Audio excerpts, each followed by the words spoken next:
Hello and welcome to Talkernate History, the podcast where we, Matt and Max, talk about works of alternate history scenarios, and history in general.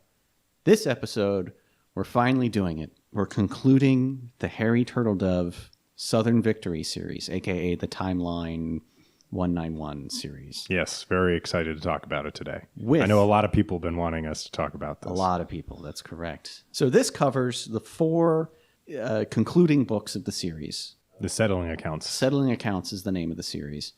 And basically the rough outline, we'll give you the two-minute outline, is that, so the build-up from the American Empire series is that Jake Featherston, the president of the Confederacy, orders an attack, Operation Blackbeard, on the United States. And that's kind of like a nod to Barbarossa, which means Redbeard, which is also really funny because the Operation Barbarossa was named after Frederick Barbarossa. Yeah, a Holy Roman Emperor from the Middle Ages. He attempted to lead, I think, the Third Crusade. I think he had the largest army. That's like Richard the Lionheart, like 1190s. Except on the way there, I think when he was in Turkey, he fell off his horse and fell in a very shallow river and drowned to death. Yeah, because he was covered in armor. Yeah, and so the Nazis saw that guy and was like, this is the guy we want to name our operation after.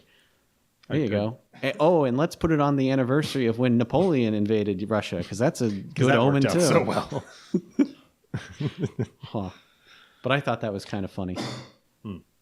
There's an invasion from Kentucky into Ohio, and the first book kind of recounts what's happening there. Eventually, the Confederates reach Lake Erie and cut the U.S. in half, sort of, because the U.S. still controls Canada, so there's kind of a way around. Yeah. It's just longer around. But there's lots of Canadian terrorists making trouble on the railroad and whatnot. So. Yes, but there's still somewhat of a connection. Then they drive to the east, and they get basically bogged down in this Stalingrad, the Stalingrad-esque battle. Except it's in Pittsburgh. Yes.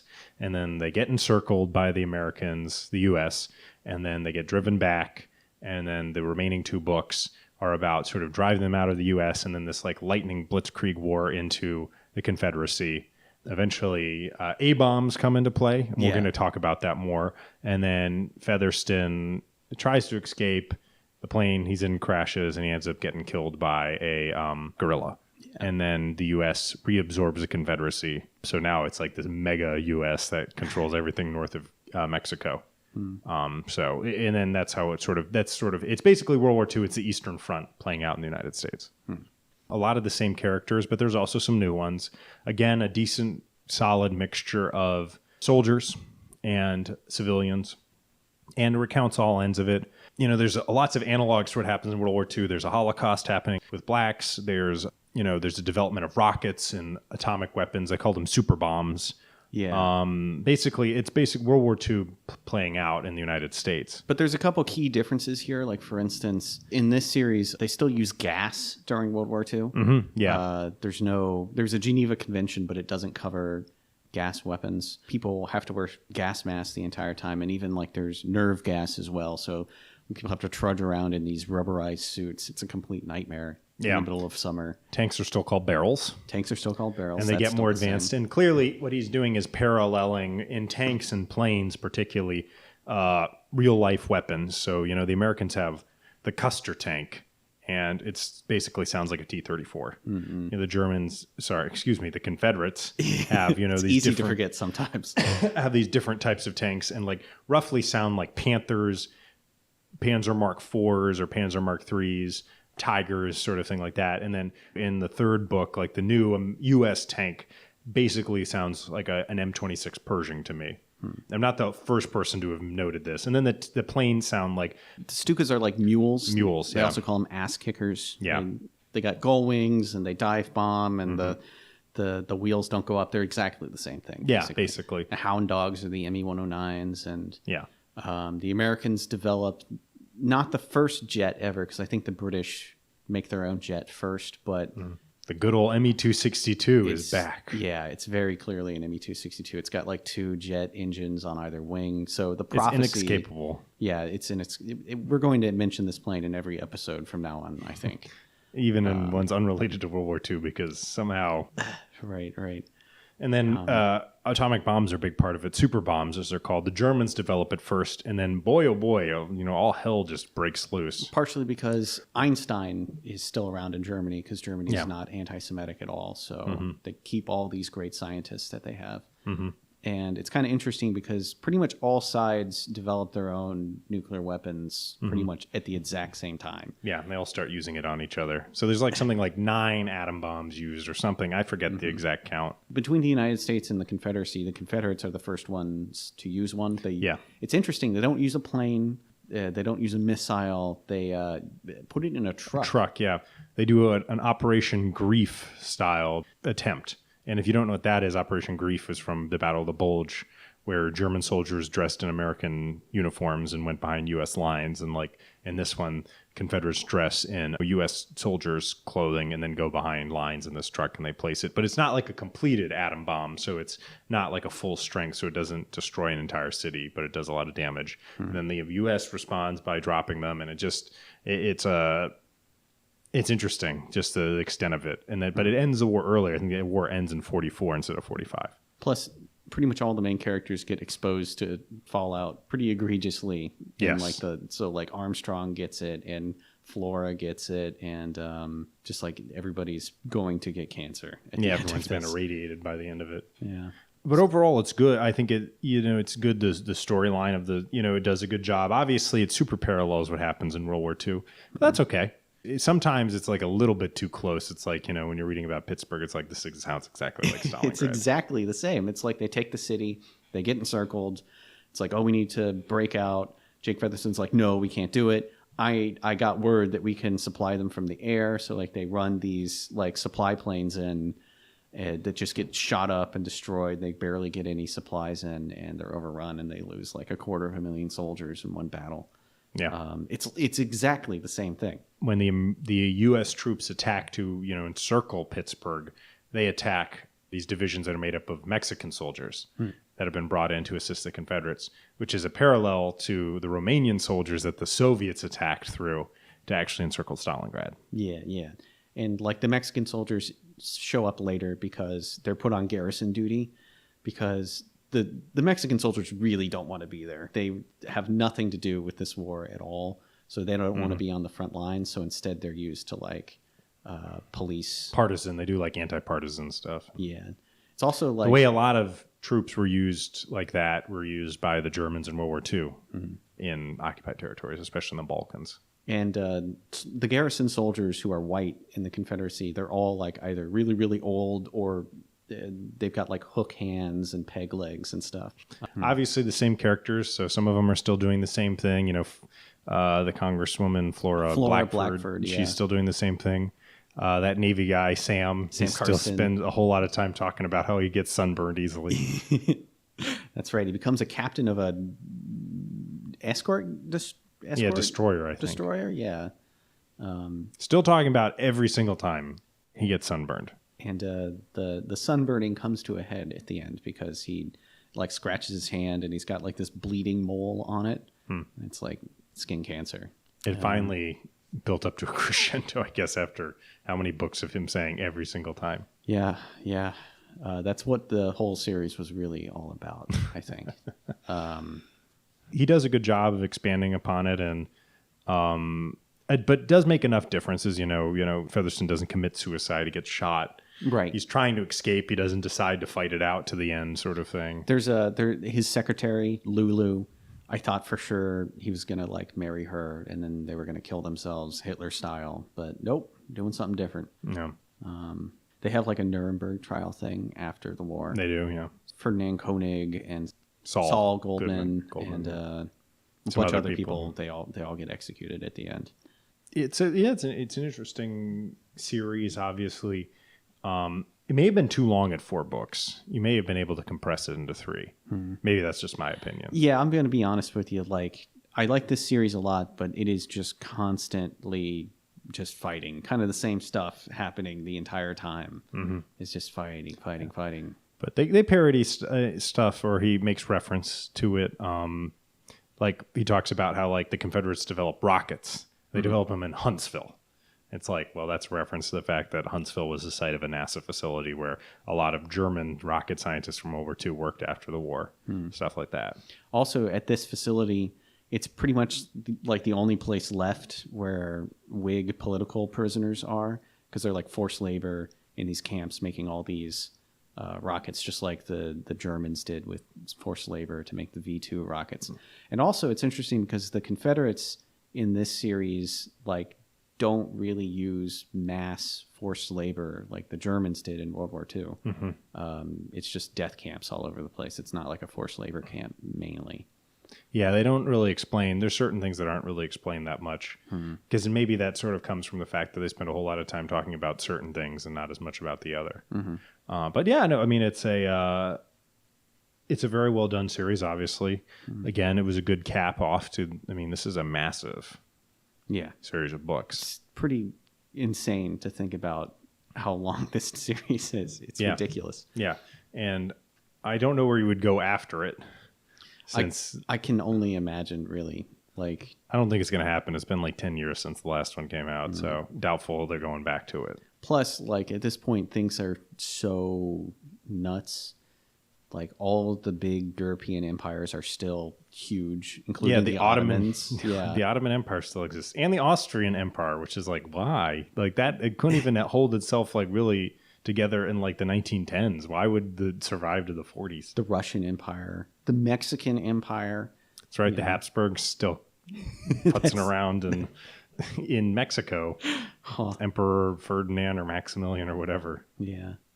So interesting. Yeah, that just, I found that very interesting. I like that he did something like that in that, because no one really knows about the fact that a Habsburg, actually the brother of Emperor Franz Joseph, the guy who was Emperor of Austria from 1848 or 49 to 1916. That was his brother. And he was Emperor of Mexico for a little while. And then he got shot. Yeah, he got lined up and shot, after they overthrew him. But yeah, it's just sort of that. It's who would, I think there's probably some people who read that book who wouldn't have been like, oh yeah, of course that, that they lived on or whatever. Cinco de Mayo makes some people know about it, but maybe most people really have no idea what the hell that is even about. Yeah, not at least in the U.S. There's not a whole lot of awareness of it. Yeah, but yeah, they talk different tactics. They use different groups start using what they call people bombs, which are suicide bombers. There's another Mormon uprising, the third one during the course of this series. It's amazing anyone's left at this point. Yeah. And then the Canadians rise up again, and then it's interesting. It's just that's the one thing sometimes that I really like this series, but there's sometimes where it's we're repeating the same things over and over again. You feel like after the second time, one side would maybe not kind of be whoa, we can't be letting this happen again, but whatever. Yeah. But to that point, there's kind of an implication. I think Flora talks about how the Mormons in Utah might be forcefully resettled someplace like Hawaii or something like that. They all get sent to an island or something. And to that point, I have no idea how the hell the United States is going to run the occupied Confederate states. Just lots of mass executions like they are at the end of the book. I guess so. I mean, because you remember at this point, the Confederacy has been independent for 81, 82 years, something like that. I mean, it's way worse than Reconstruction, Yeah. Well, Reconstruction was tough enough, and that Confederacy lasted, 4.5 years. This is multiple generations of people who have known nothing but being Confederates. Now, I'm going to be I'm going to be a damn Yankee. I don't think so. Yeah. So they don't really forecast the difficulty of that.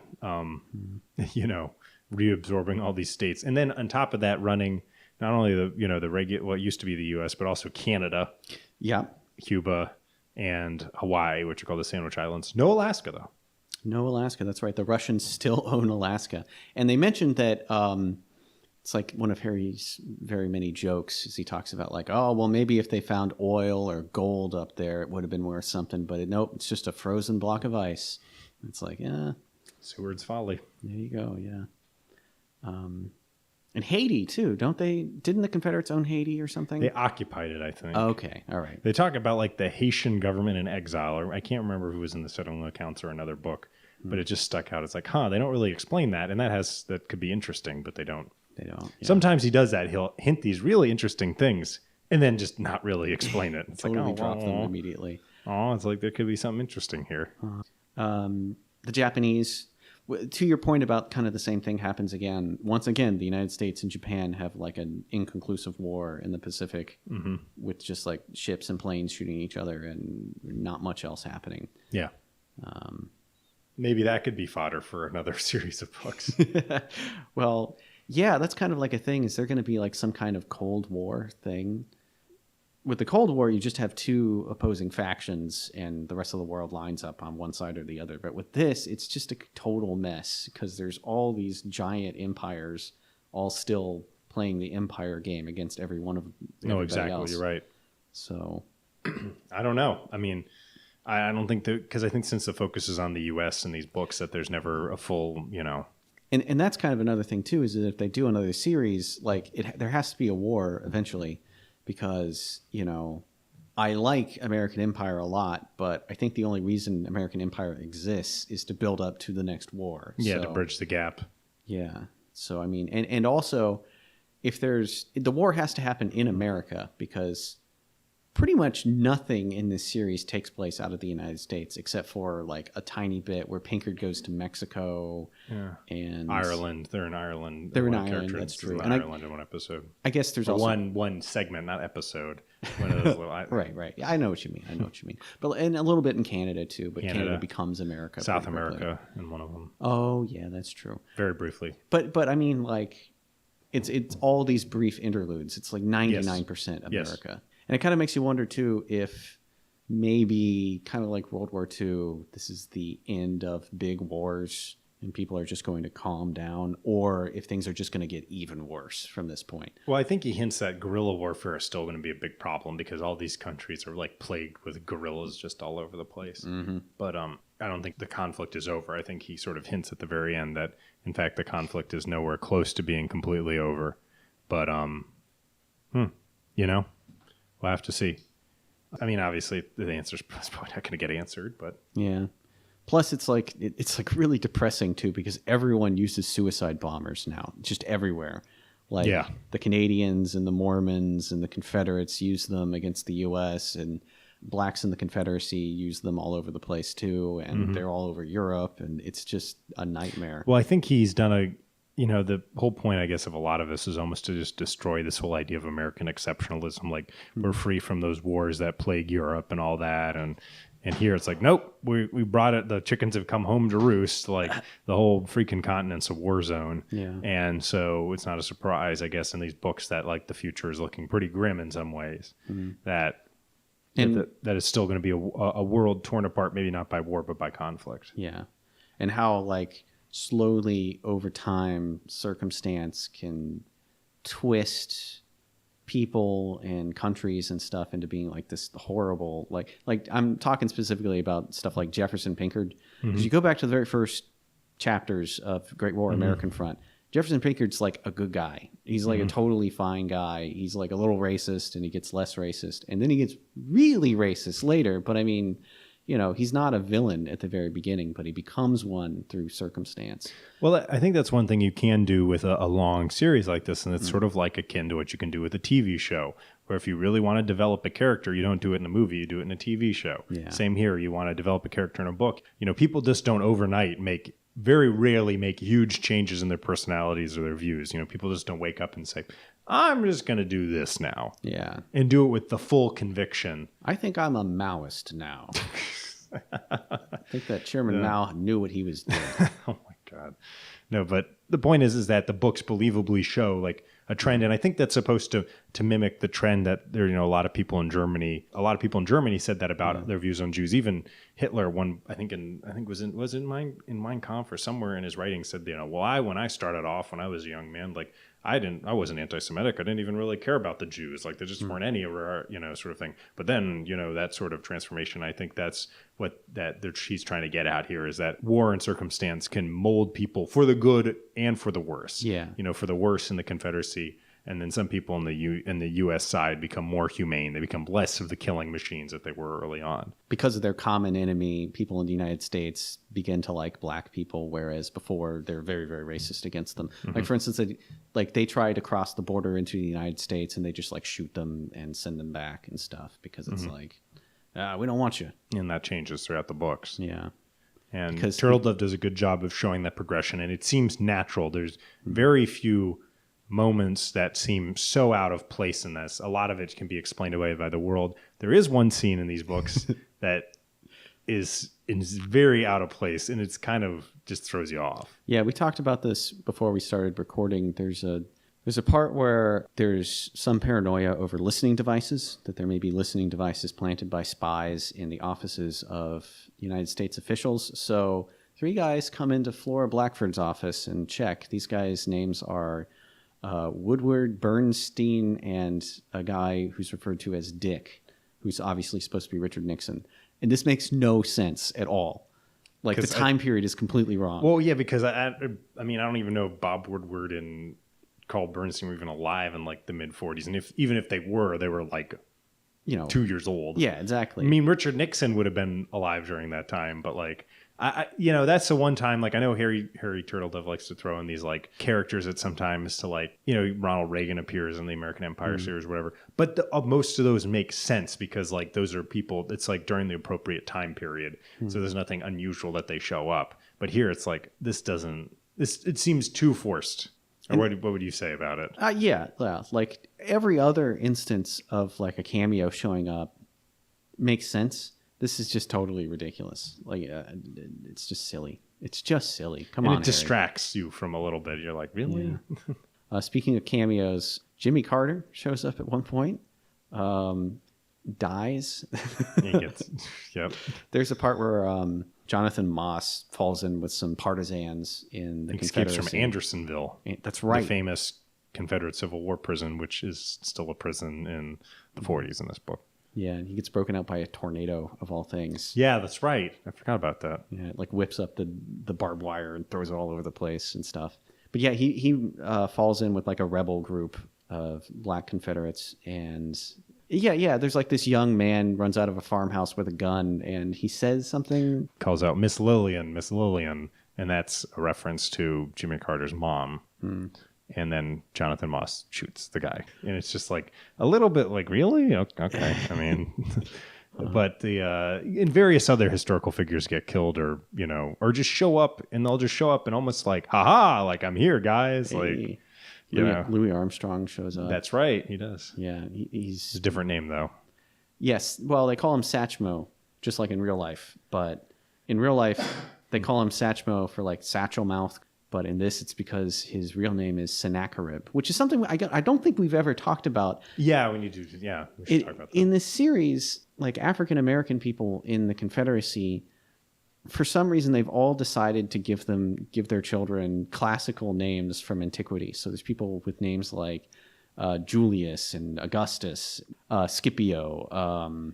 Sennacherib. And yeah, Sennacherib, which a lot of them don't make any sense because like what Christian person would want to name their kid Nero? This doesn't make any sense. I don't know. I don't have any explanation, but I guess in part of it they mentioned that blacks in the Confederacy can't have last names. So I think they say something like they wanted it to be as fancy as possible, but it's just weird that everyone does it. Everyone has just suddenly in a single generation decided this is what we're going to do from now on. Yeah, it's that thing, it throws you off without explanation, but it is what it is. But it's just another thing that just with the barrels too, just it's just very different, and you have to get used to it sometimes because if you're not paying attention, you read it, you're like, what? Yeah. A barrel attack? Oh, yeah. Got it. It just seems like barrel is like somewhat of an appropriate descriptor for like a World War I tank. But a Pershing doesn't really look like a barrel. At least not a barrel I've seen. This is true. So in terms of like enjoyment of the series, I thought this one was really, really good. I liked it quite a bit. I still like American Empire better, but this is probably my second favorite one of all of them. Just because the time period's very interesting. It's thorough. Yeah. And with the 4 books, it's a bit long, but also you can really flesh out these ideas. That's true. in time, the pace moves slower than in like American Empire, because this is 4 books that cover like basically 41 to sometime in 45, I think, late 44, early 45. Whereas, American Empire, 3 books cover I think 25 years. Yeah. So there's not a whole lot of like a exposition from a character like filling you in on, everything that happened in the last year. It's kind of disappointing too, because a lot of characters get set up in American Empire that then just get immediately dropped in settling accounts, like Armstrong's sister, who's Nellie's daughter or whatever, or aunt. I can't remember exactly. I think it's aunt. But anyway, just totally disappears, never shows up again. Or plot lines get dropped, like what's her name? The lady. Anne Colleton dies in a bombing raid. Yeah, with Strom Thurmond's actually in it too. Oh, that's right. Yeah. Because she says like, and this guy who's speaking, his name's Storm or something like that. And it's like, wink and a nudge. But yeah, like, some plot lines just get totally dropped. It kind of feels unfortunate that like there's a lot of promise of things that are set up in American Empire and then aren't really delivered on. And also it's interesting too when like somebody dies, like Mary McGregor, she becomes a terrorist just like her father, and her plot line ends, and we don't see anything of Canada until like the very end of the last book when I think it's sort of like him transitioning out, saying like Canada is sort of just passing from notice, that it's just by this point it's been so long under U.S. control, it's going to become a U.S. colony basically for all intents and purposes, and that those who remember a prior time are just not going to make it. Speaking of which, one of my favorite parts of all of the books is when Arthur McGregor goes to town. He goes to a paint shop and he just gets infuriated because the word color is spelled C-O-L-O-R instead of C-O-L-O-U-R. And it's like, those bastards, they'll pay for this. Oh, my God. Patton's in it a lot. Patton. There's a scene where Clarence Potter, him and Patton are feuding over something. And Patton's like, I challenge you to a duel. And he's like, sure, I accept, but I get to choose the weapon. And he's like, I want, like, is it either machine guns or flamethrowers at 5 paces? It's something ridiculous. That's great. That was a good bit of levity in it. Also, speaking of Patton, he does the exact same thing he did in real life, which is like he slaps around a guy who's got battle fatigue or shell shock or whatever you want to call it, just like in real life. It's like Patton doesn't appear to be really any different at all. Yeah. At times, though, he appears to be closer to the character from Patton, the movie, than actual Patton, because I think they describe his voice as like very gravelly and rough, which is exactly how George C. Scott sounds in the movie Patton. But to prove this to you, just go on YouTube and look up a video of George Patton actually speaking. Like, there's a bunch of them. His voice is a lot more high-pitched than you think. And also, there's a reference to that scene in Patton where he's like, Rommel, you magnificent bastard! I read your book. That's right. And I think there's a reference in this. There's a scene in the book that also is very much like that. Yeah, and it's Morel who is Rommel. So it's like, I guess it's fate at this point that these things have to happen the same way. Yeah. Oh, and Daniel MacArthur, by the way, still shows up. That's right, with his trademark cigarette in a holder instead of a corncob pipe. And he's still. I mean, he may have a different name or be a different age, but he's still got that MacArthur ego. Yep, he's still got that MacArthurness to him. I think there was at some point he had like a plan to do an amphibious thing around the James River. Bull Halsey wants to help him do it. That's right. Yeah, Bull Halsey shows up. I forgot about that. Yeah, and then they're like, no. Yeah, we are not doing that. Yeah, no, we're not. Because also wanting to do amphibious landings is in his DNA as well.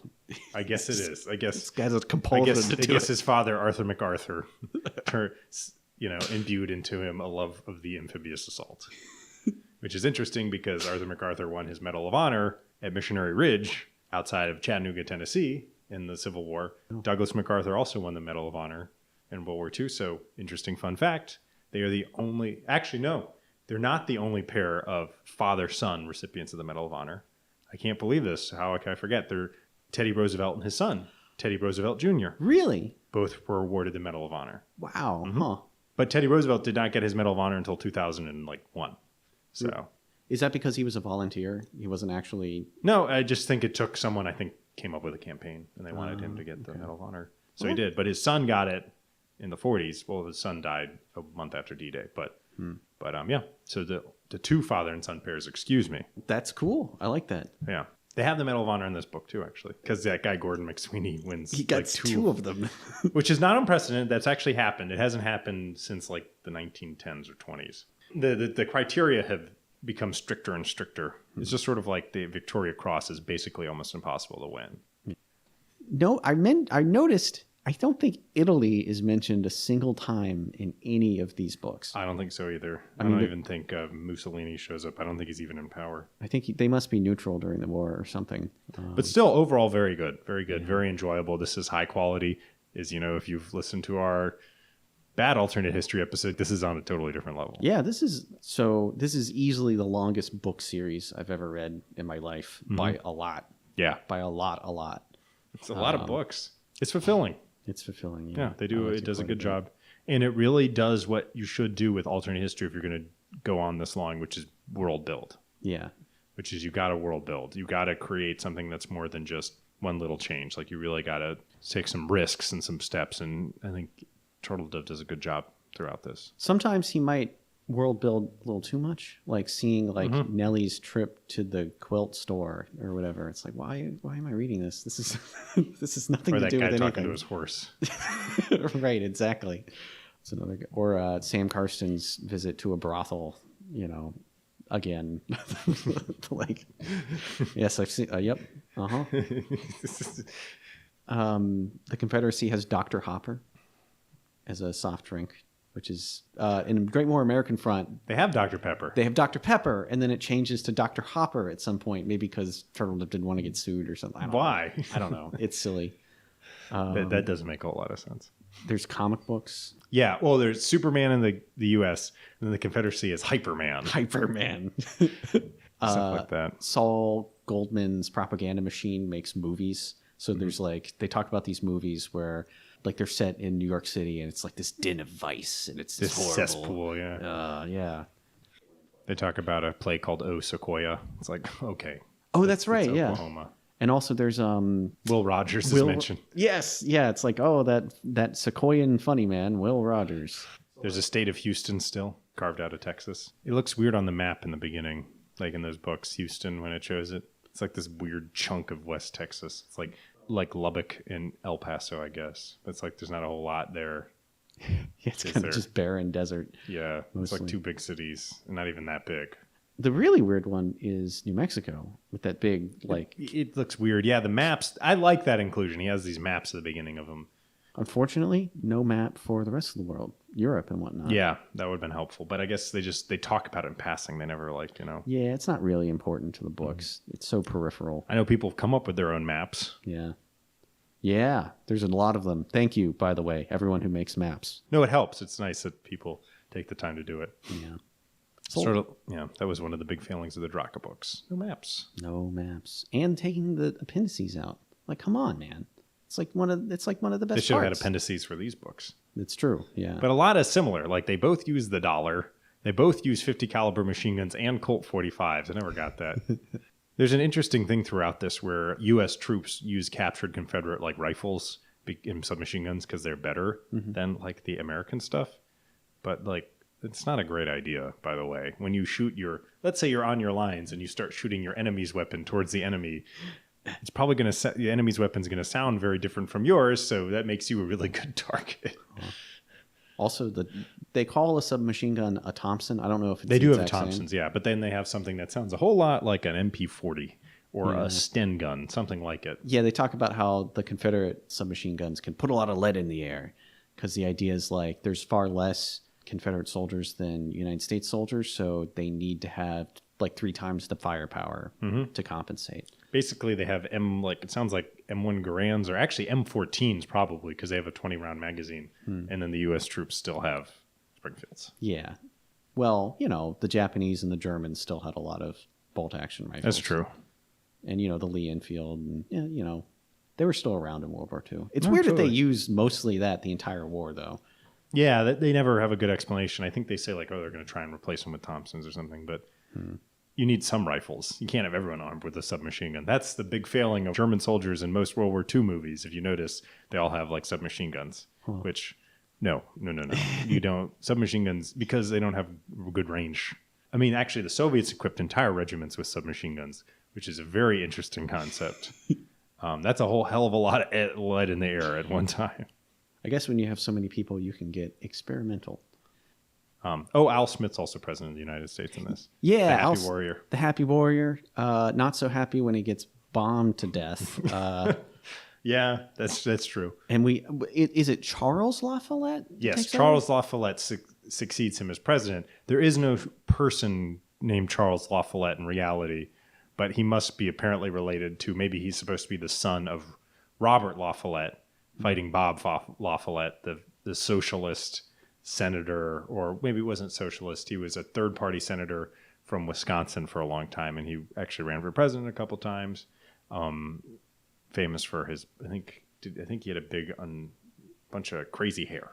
Yeah. And they talk about the guy in the book as having a big bunch of crazy hair. There's like a political cartoonist or something, and he's like, oh, he's got his trademark wacky hairdo or whatever.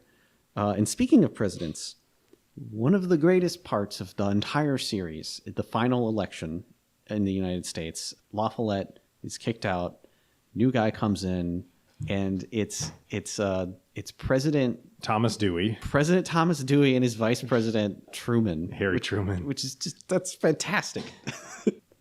That's hysterical. Harry, I love it when you do this. It's so great. That was a good addition, yeah. It says La Follette defeats Dewey, and then they're like, ha, ha, ha, and holding it up with that, like in that famous picture with Harry Truman.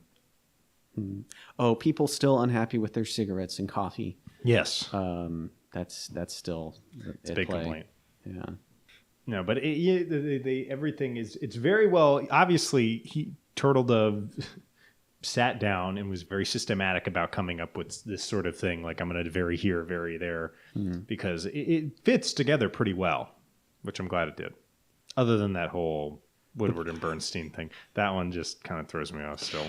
No, but it's a overall very good series. Highly recommend it. And obviously some of you probably already read it. Yeah. But very good. And if you haven't, read it. Yeah, absolutely. Well, we kind of spoil it for you a little bit, but still it's good. I mean, I knew when I started reading this series, I pretty much knew how it was going to end. You can kind of suss out roughly what the ending's going to be. Yeah. Like, given the path of the book so far, like when I started reading them, I didn't think like, oh, the Confederates are going to win at the end. Yeah. It just didn't strike me as that. It's probably not going to end up that way, yeah. I mean, some of the stuff along the way throws you off, but overall. Like that war with the Japanese in American Empire. I didn't see that coming. I thought he was going to be a lot more on rails, so to speak, through history. Yeah. Well, I think it's good that he does those little variations, so I can't complain. Well, I think that kind of wraps it up. Yep, I agree. But if you want to contact us, you can contact us at our email address, which is talkernatehistory@gmail.com. We love to read your emails. We might not respond to all of them, but we read all of them. And we really appreciate them. So if you have any suggestions for future episodes or any comments or anything. Yeah, any kind of feedback or anything, we love to see it. Thanks. Yeah. Well, guys, this is Matt signing off. And this is Max signing off. Have a good day.